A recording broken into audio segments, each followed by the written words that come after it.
Magandang araw mga boss, dito na tayo sa part 3 na ang problema nga ni customer dahil nga sa kakulangan niya magpa-change oil, nagkaroon ng ingay dito sa makina. Bukod doon, medyo palyado pa itong makina ni customer at magaspang yung andar. Kaya ang ginawa ko dito, pinalitan ko ng spark plug, tapos yung solenoid valve niya nilinis ko, pati itong camshaft sensor nilinis ko na rin. Actually, kung napanood nyo yung part 1, tapos ko na itong ma-change oil. At sa part 2 naman, napalitan ko na ito ng spark plug, nalinis ko na yung camshaft sensor, pati itong solenoid valve, nalinis ko na rin. Kaya nga kung kayo ang magdi-DIY ng sasakyan nyo, huwag kayong mag-alala. Wala naman masyadong big deal dito. Kumbaga basic lang yan at kayang-kaya nyo. Punta na ako dito sa ginagawa ko, ilagay ko na itong pang-apat na ignition coil. Itusok ko yan dito sa spark plug niya at dapat siguraduhin nyo na maayos yung pagkakalapat nitong ignition coil. Tsaka nyo ngayon ilagay yung bolt niyan na number 10. Ayan mga boss, yung ipinapakapit ko. Kaya lang nahirapan yung kaliwa ko, kaya gamitan ko ng kanang kamay yan. Ayan, ipapakapit ko na yan sa trig niya, tapos gamit yung box thread sa number 10, higpitan nyo na itong bolt dito sa ignition coil. Yung tamang higpit lang, pag okay na, ilagay nyo na yung socket wire niyan, i-connect nyo na yan dito sa ignition coil. After niyan, dito muna ako sa air filter niya. Siyempre kasama yung mga boss sa mga iche-check nyo.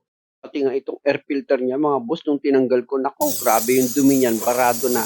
Kaya talagang mahihirapan itong humatak eh. Tinanginan ko muna itong loob ng air filter housing, tapos ito na ngayon yung bagong air filter. Siyempre, naka-plastic pa yan, kaya tatanggalin natin sa plastic. Pag natanggal na natin sa plastic, pwede na natin i-position yan. Ilagay na natin yan dito sa air filter housing niya.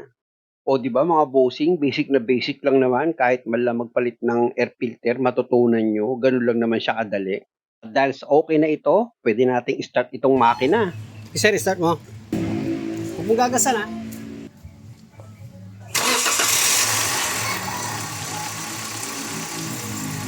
Oh, Ganda na, no? diba? Oo, gumanda. Wala yung gas pa nga tunog oh. Wala na, ayos na, oh. Oh. Tumahimik. Oh. Di ba kanya? Oo. Gumanda na. Oh, di ba? Oo. Tamo, wala yung palya. Oo, nawala yung inig, oh. Nawala yung inig, oh. Wala na oh. Ayun. Diba? Yung baba na lang minor niya yan. Kanina kasi, gumaganon eh. Yung parang manginginig ang mababang minor, tapos biglang pipitik eh. Kaya kailangan, alagaan nyo muna sa chaser. Kaya nyo, bumalik na yung ano nyo. Ganda na, eh. Tsaka wala na yung Kaya hindi na dapat siya papadya kuya sa 5,000, no? Opo, dapat talaga ganun, hindi sa ano. Kasi nakalagay na nga 5,000 yung gagamitin. Ginagawa nyo pang Kaya pag 5,000 ang lalayo ng biyahe. Ang ulit ito, eh. 6 months. Sabi ko, Kaya dapat pagbunot ko may kanina chaser ng na. dipstick, di ba? Pagbunot ko, wala na yung langis. Dito Ayaw tayo na. sinasabi ng mga mekaniko na every 6 months. hindi, depende nga sa ano. Depende po yun sa layo. biyahe. Ang biyahe nyo po Kasi ang kasi lalayo yung eh. oil yan, yung layo ang inaano niya, eh. Ayun naman pala, may nagsabi naman pala kay customer na mekaniko ang pagpapa-change oil every 6 months. Kaya hindi natin sila masisisi kung late sila magpa-change oil dahil nga sa yun ang tinuro sa kanila nung pinagpagawaan nila. At saka iwasan natin yung nagko-comment ng masakit. Unang-una, hindi naman sila manlolokong tao. Sige, Sige, sige, diretso lang. sige, diretso. Sige, malaki. Sige, malaking babanggain. Okay. Op! Patay na makina. Ang susunod kong gagawin dito mga bossing, i-drain ko naman yung coolant niya or yung tubig niya dito sa radiator dahil nga sa hindi pa daw ito na di-drain mula noon. Sa pag-drain ng radiator mga boss, pwede naman sa ilalim, dukutin nyo yung drain plug. Pero kung gusto nyo naman dito sa ibabaw para mag-drain nga ng radiator nyo, pwede rin naman. Tanggalin nyo lang yung dalawang bolt dito sa ibabaw niya na number 12. Tapos luwagan nyo itong clamp ng inlet hose nyo papunta nga dito sa air filter housing. Siyempre, yung nakaharang na ground niya, may number 10 na bolt yan. Yung tinatanggal ko. Yan yung wire ground yan mga boss. May number 10 na bolt na tinanggal ako dyan. Pag okay na, pwede mo na ngayon tanggalin itong air filter box. At ito na ngayon yung drain plug niya mga boss. Ilapit ko itong camera. Ayan o. Yan.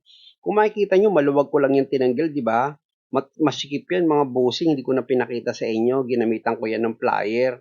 At kung makikita nyo yung unang bagsak ng coolant niya, brown na eh.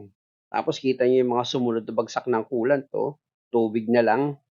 tanggalin ko na itong radiator cap niya dito sa radiator para lumakas na yung pagtulo niyan. Ayan mga boss, oh, tinanggal ko na. Ayan, kung makita nyo, lumakas na yung pagbuhos ng coolant. At para ma-drain maigi yan mga boss, hanginan ko itong radiator niya. Ayan oh, kung makikita nyo, lalakas yung pagbuhos ng coolant niyan. Ayan oh. Habang hinahanginan ko yan, mag-shoutout muna ako. Unahin ko si MSA Relaxing TV. Sunod natin si Ronnie TV and my special son. Siyempre kasama din dyan si Annex O ng Davao City. Si Moises Padilla ng Canada. Siyempre isama na natin si Noypi sa isla ng Cayman Island. At sa huli, si Romeo Chavez ng San Diego, California. Kumusta sa inyong lahat dyan mga boss at maraming salamat sa suporta.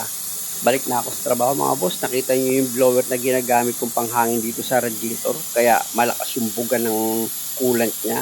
Maliit lang yung gamit kong panghangin, di ba? Pero malakas yan. Dahil sa wala nang tumutulo mga boss, makikita niyo tatanggalin ko na itong blower ko. Ayan oh. Di ba? Ganun lang, tapos na.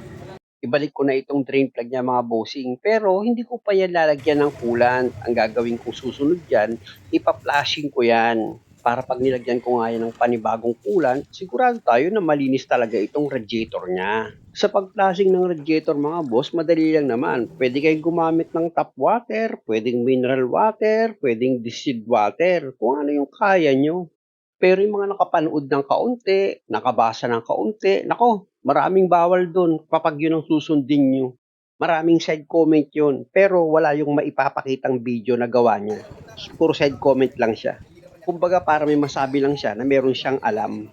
Kaya pag kulang ka sa budget tapos nabasa mo yung comment niya, hindi ka na magdi-DIY kasi yun ang trabaho niya eh, pahinain ng tao. Balik na ako dito sa ginagawa ko mga boss, pwede ko na ngayon pa-start itong makina. Sa pag-flashing na gagawin ko dito sa radiator ni customer, siyempre kasama na dyan yung makina. Dahil nga sa pag nag-open yung thermostat nito, papasok yung tubig dito sa loob ng makina. Kaya napaplasing na rin yun. Bali, 10 minutes mga boss na naka-start nga itong makina ni customer, ganun ang gagawin ko. Siyempre naman, sa pag-flashing naman na gagawin ko, i-fast forward ko yan, hindi natin ubusin yung 10 minutes. Eh, napansin ko kanina nung pagdating mo yung kumakaskas. Kaya ang ginawa ko, talagang nung pagbuhok ko dipstick, talagang matigas na yung langis. Dalawang beses ko na plinashing. Kita mo, nawala. Diba? Kita mo yung langis oh. Diba? Grabe dumi yung langis. After 10 minutes, i-plus na natin siya. I-drain na. Tingnan nyo mga bossing, ang tinina nung andar ng makina ni customer, halos tahimik na siya. Yun lang. Switch up mo na, switch up mo na. Patay na?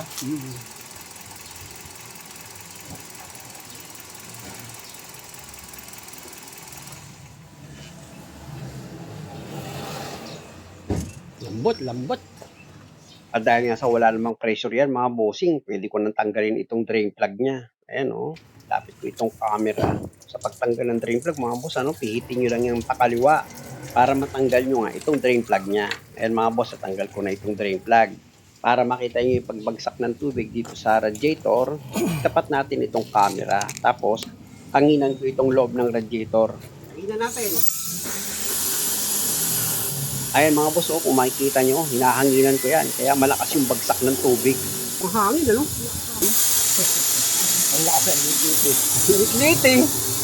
Pag patak-patak na lang yung tumutulo, pwede ko nang tigilan yan. Ganun lang yun mga bossing. O, di ba? Tapos na. At pag totally wala na siyang tumutulo, o pwede nyo na ngayon ibalik itong drain plug niya. Siyempre, dito sa drain plug mga boss, tignan nyo, yung ipapakita ko yung o-ring niya, dapat nakalagay o dapat nakabalance yun. Hindi pwedeng tabingi yung o-ring niya pag inilagay nyo, tapos higpitan nyo siya ng maayos. O, di ba? At dahil sa okay na tayo dyan, gamit muna itong socket wrench. Tanggalin ko muna itong ground na nilagay ko. Ayan tanggalin ko muna yan. Ibinalik ko yan mga boss tapos tatanggalin ko rin siya ulit para mai-position ko na nga itong air filter box niya. Tapos i-connect nyo na yung inlet hose niya dito sa air filter housing. Tapos yung dalawang bolt na number 12. Ayan mga boss, pinapakapit ko na yan dito sa thread niya. Bali dalawa yan, di ba? At pag okay na, gamit yung box wrench na number 12, o higpitan mo na itong dalawang bolt dito sa air filter box mo. At pag okay na yung pagkakahigpit mo dito sa dalawang bolt, ibalik mo na ulit itong ground niya, yung bolt na number 10 o ilagay mo na siya ulit. Tapos gamit niya itong socket wrench mo na number 10, higpitan mo na yan. O di ba? Ganun lang. Tapos na, nakapag-drain ka na ng radiator, na ibalik mo na itong tinanggal mo na air filter box niya. Tapos pwede ka na ngayon magsalin ng coolant. Bale may naka-ready si customer na 4 liters na coolant. Hindi ko pa maisasalin lahat yan dahil hindi pa nag-o-open yung thermostat. Ayan, napuno ko na ng coolant itong radiator. Lipat naman ako dito sa coolant reservoir niya. Tatanggalin ko yan mga boss para malinisan ko.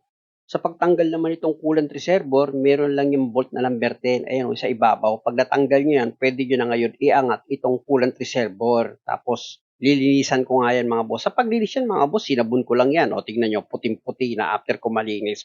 Pasensya na, hindi ko na pinakita sa inyo kung paano maglinis ng coolant reservoir. Huwag kayong mag-alala dahil napakadali lang naman maglinis niyan, tubig at sabon lang. Siyempre, yung labas nung coolant reservoir, kuskusin nyo. Tapos lagyan nyo ng powder at sabon dito sa loob, tsaka nyo ngayon kalug-kalugin. Ganun lang. Siyempre, higit sa lahat, banlawan nyo maigi after nyo siyang masabon. Tapos ilagay nyo na dito sa dati yung position, nilagyan ko na ng coolant yan, at yung bolt na number 10, inilagay ko na rin. At sa huli, itong cup ng coolant reservoir. Tapos pwede nyo nang start itong makina. After ko nga mapa-start itong makina, hayaan ko munang naka-idle yan para mag-open yung thermostat. Sige sir, aircon mo. Aircon mo daw.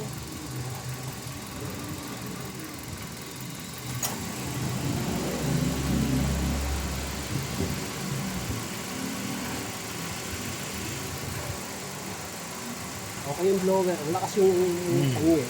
May palit kaya ng panyan? Hindi pa. Hindi pa. Matibay nga, manong maganda yan.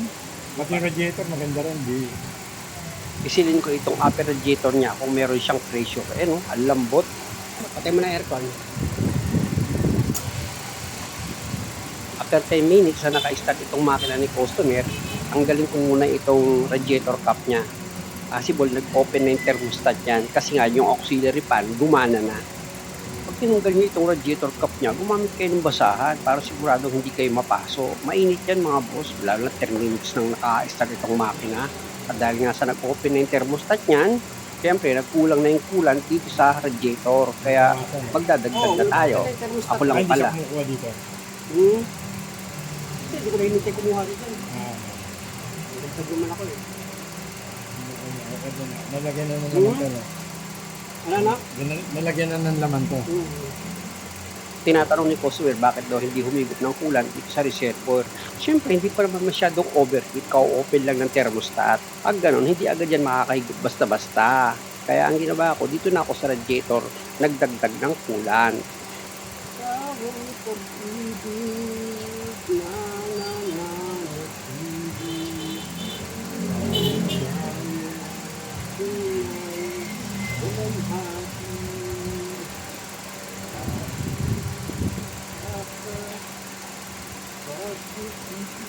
Ayun mga boss, kung makikita nyo, puno na ng coolant itong radiator ni customer.